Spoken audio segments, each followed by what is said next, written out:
सो hi guys, मैं आशीष यादव आपका आपके यूट्यूब चैनल में स्वागत करता हूं। दोस्तों, अगर आप क्लास 10th यानी 10वीं कक्षा की अगर आप तैयारी करते हैं तो आप बिल्कुल सही स्थान पे हैं।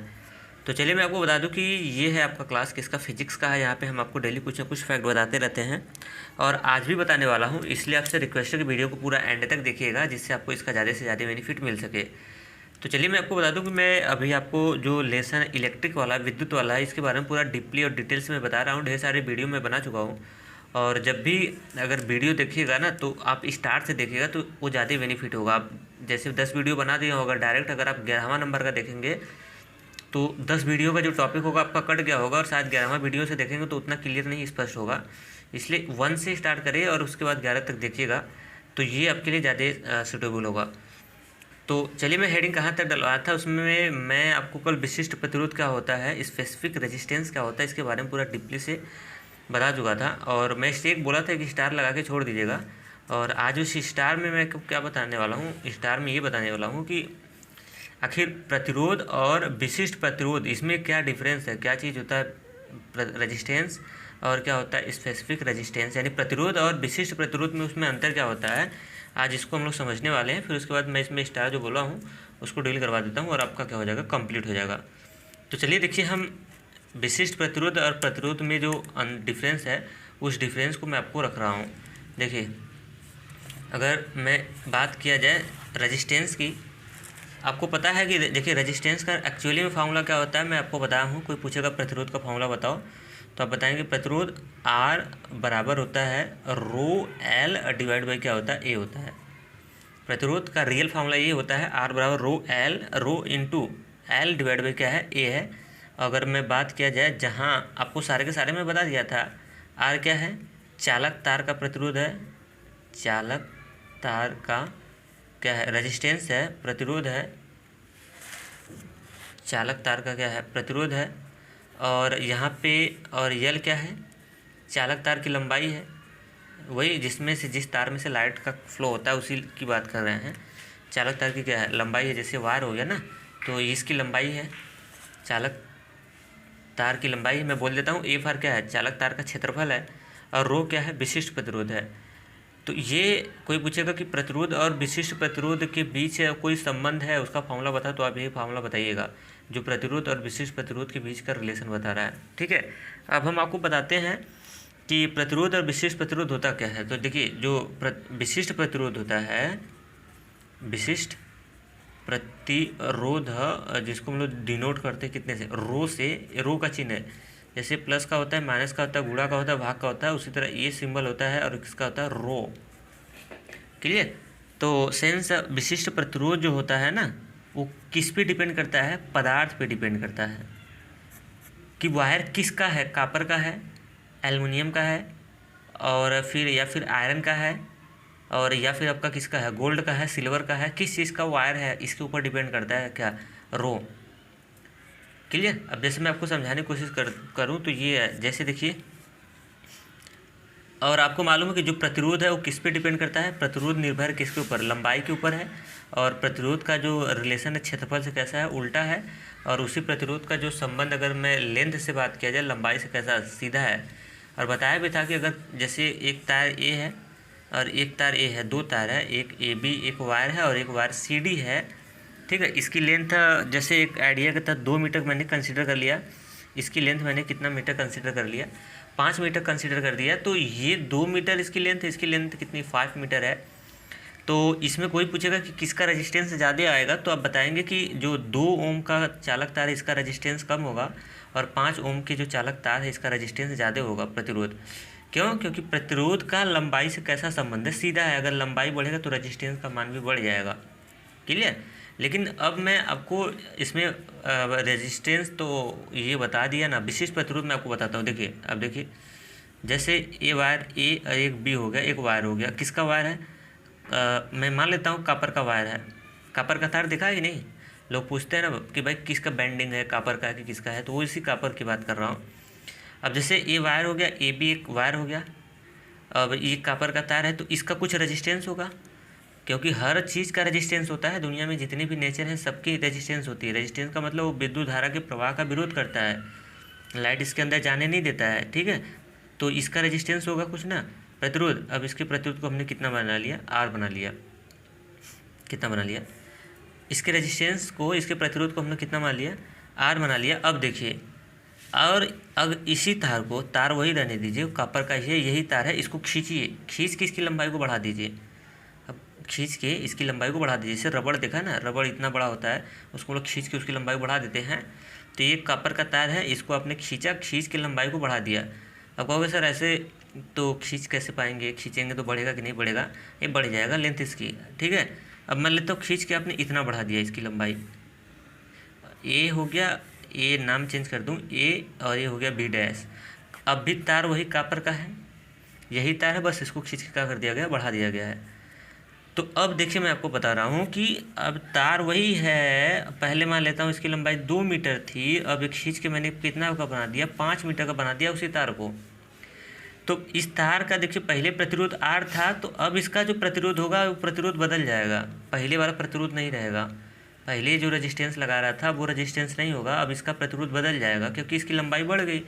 और अब देखिए ना, लंबाई से प्रतिरोध का कैसा संबंध है, फार्मूला में देखिए सीधा संबंध है। अगर लंबाई जितना बढ़ेगा, देखिए ना आर का यल से कैसा संबंध है, सीधा है ना, अंश में है ना यल, तो अंश वाले से आर का सीधा संबंध है। तो लंबाई जितना बढ़ेगा रेजिस्टेंस उतना ही ज़्यादा आएगा, तो इसका लंबाई बढ़ गया ना, तो तार वही है, लंबाई बढ़ने की वजह से इसकी रेजिस्टेंस कम है लेकिन इसकी रेजिस्टेंस ज़्यादा है। तो यानी प्रतिरोध यहाँ पे अलग अलग है, इसका प्रतिरोध मैंने आर माना है तो इसका प्रतिरोध अलग होगा, आर नहीं होगा, आर डैश होगा, मतलब अलग होगा। आर डैश का मतलब समझ लो, रेजिस्टेंस यहाँ पे चेंज हो गया है, दूसरा कुछ होगा। लेकिन अब मैं विशिष्ट प्रतिरोध की बात करता हूँ, तो विशिष्ट प्रतिरोध की बात किया जाए ना, तो इसका विशिष्ट प्रतिरोध यहाँ पे भी रो रहेगा, और जो खींचने के बाद जो तार निकला है उसका भी विशिष्ट प्रतिरोध रो ही रहेगा।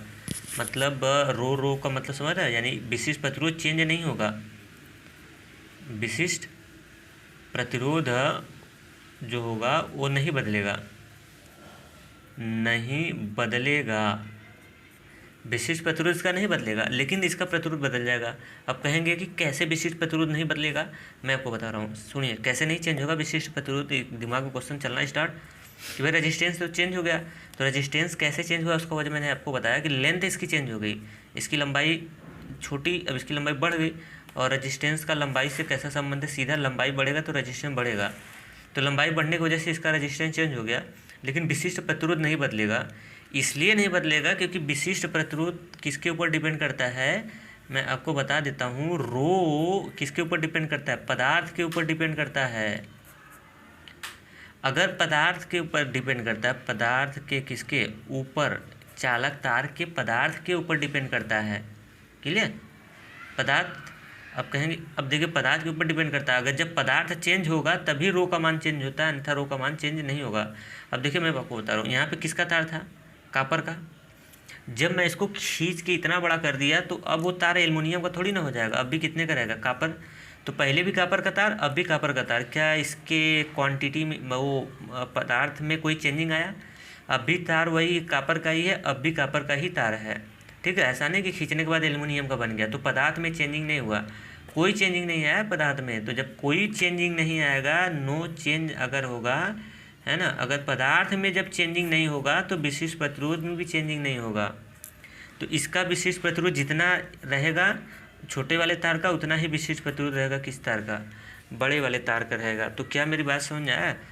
तो अब देखिए, तो प्रतिरोध और विशिष्ट, फिर से देख लो, प्रतिरोध और विशिष्ट प्रतिरोध में बस इतना ही अंतर है, ज़्यादा का अंतर नहीं, बस फासला ये है कि जो रेजिस्टेंस होता है, प्रतिरोध होता है, वो लंबाई को अगर चेंज कम बेसी करेंगे, एक ही तार के, तार वही है, कॉपर का तार है, तो उसको खींच के बड़ा कर दिया, तो अब एक कॉपर का जो नया वाला बढ़ने वाली बड़ी वाली जो खींच के इससे मैंने बड़ा कर दिया, तो ये बड़ा वाला जो वायर निकल के आएगा उसका रेजिस्टेंस, और ये जो छोटा वाला वायर निकल के है ना, इसका रेजिस्टेंस, दोनों का डिफरेंस होगा, अलग अलग रेजिस्टेंस आएगा।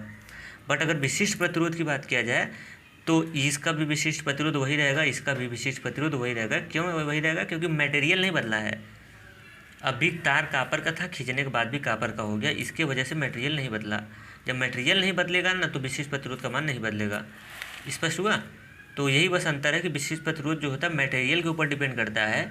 जब तक मटेरियल नहीं बदलोगे विशिष्ट प्रतिरोध वही रहता है, लेकिन उसका प्रतिरोध जो होता है बदलता रहता है। जैसे दिखा रहा हूँ, मैं आपको दिखा रहा हूँ, जैसे एक तार मैंने मान लेता हूँ P और Q, एक तार ले लिया ना, और ये तार होगा तो इसका कुछ रेजिस्टेंस होगा। हर तार का रेजिस्टेंस होता है। रेजिस्टेंस का मतलब हर तार विद्युत धारा के प्रवाह का विरोध करता है। अब जैसे मैं मान लेता हूँ इस बार एल्युमिनियम का तार है, किसका है, एल्युमिनियम का है, और इसका रेजिस्टेंस कुछ रहा होगा, मुझे नहीं पता, आर है, और इसका विशिष्ट प्रतिरोध है कुछ, क्या, रो। क्लियर। अब जैसे इस तार को मैंने खींच के बड़ा कर दिया, इसको मैंने खींचा, जैसे रबड़ इतना बड़ा होता है, रबड़ तो लोग खींच के बड़ा कर देते हैं ना, उसी तरह इसको खींच के अब इतना बड़ा जैसे बढ़ा दिया आपने, इतना बड़ा। अब मैं मान लेता हूँ इसको पी डैश, और उसके बाद इसको बना दिया क्यू डैश, इसकी लंबाई बदल दिया ना आपने, इतना बड़ा बना दिया। तो अगर आप इसको इतना बड़ा बना दिया ना, तो अब कोई पूछेगा कि इसमें बताओ रेजिस्टेंस बदला कि विशिष्ट प्रतिरोध बदला, मतलब अगर आर बदला कि रो बदला, तो आप बताएंगे इसमें आर बदला, रो नहीं बदला है। अब कोई पूछेगा कैसे, तो उसको ऐसे समझाना कि देख, आर इसलिए बदल गया क्योंकि आर डिपेंड करता है किसके ऊपर, लंबाई के ऊपर। मैं बार बार बताते आ रहा हूँ, पहले भी बताया हूँ, आर डिपेंड करता है किसके ऊपर, लंबाई के ऊपर। लंबाई से आर का सीधा संबंध है। अगर लंबाई बढ़ेगा तो प्रतिरोध बढ़ जाएगा। क्लियर। क्या हो जाएगा, प्रतिरोध बढ़ जाएगा।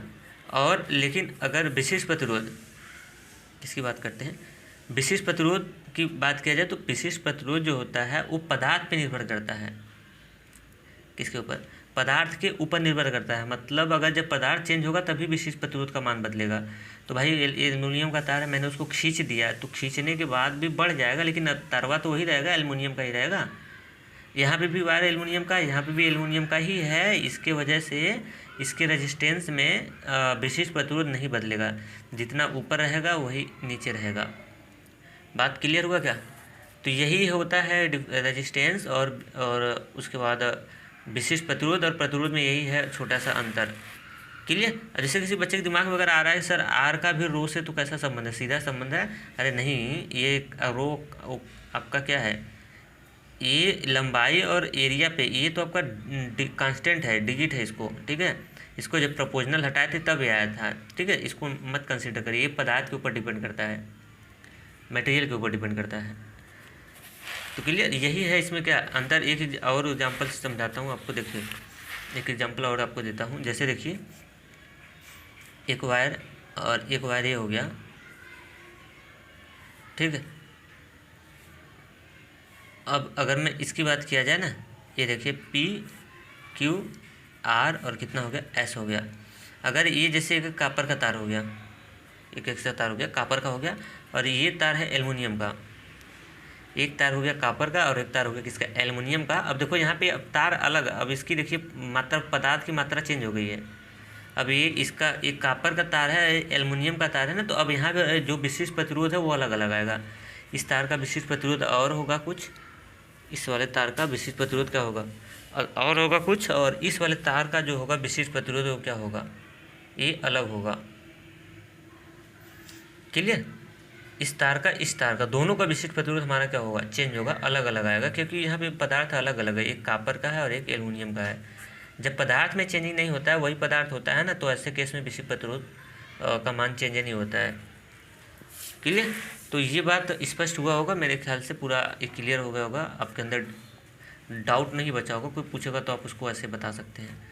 तो यही स्टार में हम आपको लिखवाएंगे और ज़्यादा कुछ नहीं लिखवाएंगे। स्टार में बोला था कल में पहला पॉइंट, तो यही लिखवाऊंगा कि किसी चालक तार का जो विशिष्ट प्रतिरोध होता है वो पदार्थ के ऊपर डिपेंड करता है। अगर जब तक पदार्थ नहीं बदलेगा तब तक किसी चालक तार का विशिष्ट प्रतिरोध नहीं बदलता है। क्लियर। और उसका प्रतिरोध जो होता है वो चेंज होता रहता है अकॉर्डिंग टू लंबाई घटे बढ़ेगा ना, तो उसका रेजिस्टेंस चेंज होता जाएगा। लेकिन विशिष्ट प्रतिरोध जब मटेरियल पदार्थ चेंज होगा तभी वो बदलेगा। यही बात आपको लिखवाऊंगा। तो चलिए लिखिए किसी चालक तार का विशिष्ट प्रतिरोध, किसी चालक तार का विशिष्ट प्रतिरोध पदार्थ पर निर्भर करता है, पदार्थ पर निर्भर करता है। जब तक चालक का पदार्थ नहीं बदलता है, जब तक चालक का पदार्थ नहीं बदलता है तब तक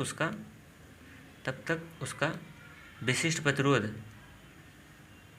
तब तक उसका विशिष्ट प्रतिरोध नहीं बदलता है, तब तक उसका विशिष्ट प्रतिरोध नहीं बदलता है। एक खड़ी फाही लगा दीजिए और यहीं पे हम लोग क्या करें, इसको रोक लीजिए। अब नीचे अगर ये चित्र बनाना चाहते हैं ना, उसके नीचे बनाना नहीं, बना लीजिए। बेस्ट होगा आपको समझने के लिए। जैसे ऐसे बना लीजिएगा, ए बी, यहाँ पे लिख लीजिएगा ए बी एक क्या है, तार है, और ये किसका तार है, एक कापर का तार है, और इसका कुछ रेजिस्टेंस होगा आर, और इसका स्टार्ट में रेजिस्टेंस कुछ होगा, और इसका विशिष्ट प्रतिरोध जो होगा वो स्टार्ट में कितना होगा, रो होगा। अब इस तार को हमने क्या कह दिया, खींच दिया। खींच देने पर इस तार को हमने खींच दिया, इसकी लंबाई बढ़ गई इस तरह से, ये डैश, और उसके बाद हो जाएगा बी डैश, इसकी लेंथ बढ़ गई, लेकिन तार अब भी रहेगा कापर का, तो लेंथ बढ़ गई तो इसका रेजिस्टेंस होगा चेंज हो जाएगा, आर डैश, रेजिस्टेंस चेंज, और वो कितना होगा, आर डैश हो जाएगा। लेकिन पहले विशिष्ट प्रतिरोध रो था और अब भी कितना रहेगा, रो रहेगा। तो इससे आपको बना लोगे अच्छी तो समझने में आसानी होगी कि मैंने क्या कर दिया, खींच दिया तो इसकी लंबाई देख रहा हूँ बढ़ गई, लंबाई इसका क्या हो गया, बदल गया, लेकिन इसका जो प्रतिरोध भी बदल गया, लेकिन रो पहले भी रो था विशिष्ट प्रतिरोध, अभी विशिष्ट प्रतिरोध कितना है, रो ही है। क्लियर। इसकी लंबाई भी जैसे मैं मान लेता हूँ, पहले लंबाई इसकी एल थी, पहले लंबाई कितनी थी, इस तार की एल थी, तो अब इसकी लंबाई भी बदल जाएगी, लंबाई भी चेंज हो गई, और लंबाई अब एल नहीं रही, एल डैश हो गई। एल डैश का मतलब समझ रहे हो ना, एल डैश का मतलब हो गई चेंज हो गई है, ये नहीं है, दोनों सेम सेम नहीं है। तो यही है विशेष प्रतिरोध और प्रतिरोध में हमारा थोड़ा सा माइनर सा डिफरेंस अंतर है इसमें है। अब इसके आगे मैं आपको अगला हेडिंग आपको बताने वाला हूँ। क्या बताने वाला हूँ कि देखिए, आपने सीखा कि जब किसी चालक तार को खींचेंगे तो उसकी लंबाई बदलेगी, जब उसकी लंबाई बदलेगी तो उसका रेजिस्टेंस भी चेंज हो जाएगा, प्रतिरोध, लेकिन विशिष्ट प्रतिरोध तो वही रहने वाला है। ये तो सीख गया ना। अब देखिए, जैसे मैं मान लेता हूँ एक क्षण के लिए, एक ए बी एक तार है और इसकी रेजिस्टेंस जैसे 5 ओम है। जब इसको खींचा, इसको मैंने खींच के बड़ा कर दिया, इसको मैंने खींचा और उसको मैंने क्या कर दिया, बढ़ा दिया। तो बढ़ा दिया तो इसका रेजिस्टेंस अलग आएगा, इसकी रेजिस्टेंस कितनी आएगी, अलग आएगी। तो उसकी रेजिस्टेंस जब अलग आएगी तो कोई पूछेगा कि अलग आएगी, ठीक है, और हाँ ये 5 ओम का रेजिस्टेंस है, इसका प्रतिरोध कितना है, ये 5 ओम का प्रतिरोध लगा रहा है, इसका प्रतिरोध 5 ओम है, क्योंकि प्रतिरोध का मात्रा ओम होता है ना, तो बोलेंगे 5 ओम। जैसे मैं बोल दिया, अपने से बोल रहा हूँ कि 5 ओम का है। जब आप इसको खींचोगे तो इसका प्रतिरोध जो होगा वो 5 ओम से अलग आएगा और ज़्यादा आएगा, अलग भी आएगा। उसके बाद ये 5 ओम का है तो इसका रेजिस्टेंस 5 से ज़्यादा आएगा, क्योंकि लंबाई बढ़ गई, और लंबाई का रेजिस्टेंस से सीधा संबंध होता है, रो एल डिवाइड बाई ए। तो अगर लंबाई बढ़ी है तो रेजिस्टेंस भी बढ़ाएगा, तो इसका रेजिस्टेंस जो होगा ये ज़्यादा आएगा इसकी तुलना में, और कितना ज़्यादा आएगा वही आपको पेपर में पूछता है। क्या मेरी बात समझ आ रहा है? मैं आपको बताना चाह रहा हूँ, मैं आपको ये बता रहा हूँ कि पहले चालक तार था, उसकी रेजिस्टेंस कुछ होगी, और जैसे किताब में दे देगा कि 5 ओम का है, तो बोलेगा कि इसको खींच के इसको इतना खींचो कि नया वाला जो तार है ना, इसके लंबाई का 4 गुना हो जाए, 3 गुना हो जाए, 5 गुना हो जाए, 8 गुना हो जाए। तो फिर बोलेगा खींचने के बाद जो लंबाई वाला तार निकल के आएगा, बड़ा वाला तार, तो उसका रेजिस्टेंस कितना होगा, ये पेपर में क्वेश्चन पूछता है। इसका होगा ना कुछ रेजिस्टेंस, और कितना होगा वो निकालने के लिए आपसे क्वेश्चन करता है पेपर में। तो वो कैसे निकालेंगे, उसके लिए देखिए, अभी तो मैं आपको वैसे बता दे रहा हूँ। उसके लिए देखिए, ये फार्मूला होता है कि आर डैश बराबर होता है N square into R, R dash बराबर एन स्क्वायर इंटू कितना होता है, आर। इसकी ये पहले तार है, पहला वाला तार है, तो इसका प्रतिरोध पहले का मैंने आर मान लिया, और ये जो दूसरा वाला तार है तो इसका भी कुछ रेजिस्टेंस होगा, कितना होगा मुझे नहीं मालूम है, लेकिन तो मैंने इसको आर डैश मान लिया। तो यही है कि अगर इसका आपको रेजिस्टेंस निकालना है तो इसका फॉर्मूला होता है आर डैश बराबर एन स्क्वायर और इंटू कितना होता है आर। आर पुराने वाले तार का रेजिस्टेंस है, एन क्या है, एन नंबर है, संख्या है, कितना गुना खींचा गया है, उसको कितना बढ़ा दिया गया है। क्लियर। और उसके बाद आर डैश क्या है, इस वाले चालक तार का रेजिस्टेंस है ना। तो अब कल मैं आपको बताऊंगा कि ये वाला जो फार्मूला है ये आया कहाँ से, इस वाले फार्मूले पे हम लोग पूरी तरह चर्चा करेंगे, और इस पर कल मैं एक सवाल बताऊंगा। और ये बहुत ही इंपॉर्टेंट फार्मूला, अभी लिखना नहीं है, एकदम इम्पॉर्टेंट फार्मूला है, और आपको ये एकदम इसके बारे में लिखना नहीं है, और ये सब नहीं लिखना है, बस आपको कहाँ तक लिखा था आपको लिखना नहीं है, केवल आज इसको मैंने समझाया, आप समझ लीजिए। और उसके बाद आज तो मैं आपको केवल क्या बताऊँ, प्रतिरोध और विशिष्ट प्रतिरोध में डिफरेंस, इसके बारे में पूरा मैं लेक्चर दिया हूँ। आज इसमें तो कुछ लिखने वाला नहीं है, केवल एक स्टार था लिखने वाला, ठीक है। तो कल इस वाले फार्मूले के बारे में पूरा जिक्र एकदम करेंगे, आर डैश बराबर N square into R. R dash क्या है, यन इस क्या है समझ रहे हो, यन ये है ना गुना है। जैसे आपको समझाने की कोशिश एक बार कर दूँ, जैसे ए बी एक तार है, मान लेता हूँ ये 2 मीटर का है, कितना मीटर का, 2 मीटर का है, और इसको हमने खींच के कर दिया कितना, 10 मीटर, कितना मीटर कर दिया, इतना खींचा कि इसकी लंबाई 10 मीटर हो गई। तो कोई पूछेगा कि जो नया वाला तार आया है पहले वाले तार का क गुना आया है, तब उसको क गुना बताओगे, 5 गुना बताओगे ना। पहले वाले तार का, जो नया वाला तार निकल के आएगा पहले वाले 5 तार का 5 गुना है, क्योंकि पहले वाले का 2 है लंबाई, इसकी 10 है, तो इसका कितना गुना है, 10 गुना है ना, 5 गुना है। जैसे एक लंबाई ये भी तार हो गया, इसकी लंबाई 10 मीटर है, और इसको इतना खींचा कि जो नया वाला तार बना है वो 100 मीटर का बन गया। तो मैं पूछूं कि बताओ कि नया वाला जो तार निकल के आया पुराने वाले तार का क गुना है, तो आप क गुना बताओगे, 10 मीटर है, इसका 10 गुना है, तभी ना 10 दाम में कितना होगा, 100 होगा। क्लियर। तो यही है यन, यन मतलब गुना, क गुना खींचे हुए डालना है। तो ये क्वेश्चन इंपॉर्टेंट है, फॉर्मूला कल इसके बारे में पूरा मैं इस कारण रीजन लिखवाऊंगा। तो चलते हैं, सो आज के लिए थैंक्स। हाँ, अगर वीडियो अच्छा लगा होगा तो अपना फीडबैक आप मुझे जरूर दीजिएगा। संडे को एक बार फिर से बता देता हूँ आपको, संडे को देना आपको क्या टेस्ट और टेक्नोमेट्री का होगा, और 8.1, 8.2, 8.3 ये है, 8.4 नहीं है एक्सरसाइज में, 30% में कट गया है ये 8.4। तो ये 3 एक्सरसाइज होगा और इसका एग्ज़ाम देना है, और इसमें एग्जाम्पल भी रहेंगे, एग्जाम्पल से क्वेश्चन रहेंगे आपके पेपर में। ठीक है, तो चलते हैं। सो आज के लिए इतना ही, थैंक्स। और फ्रंट पे क्वेश्चन लगा हुआ है, इसका जवाब भी दे देना है।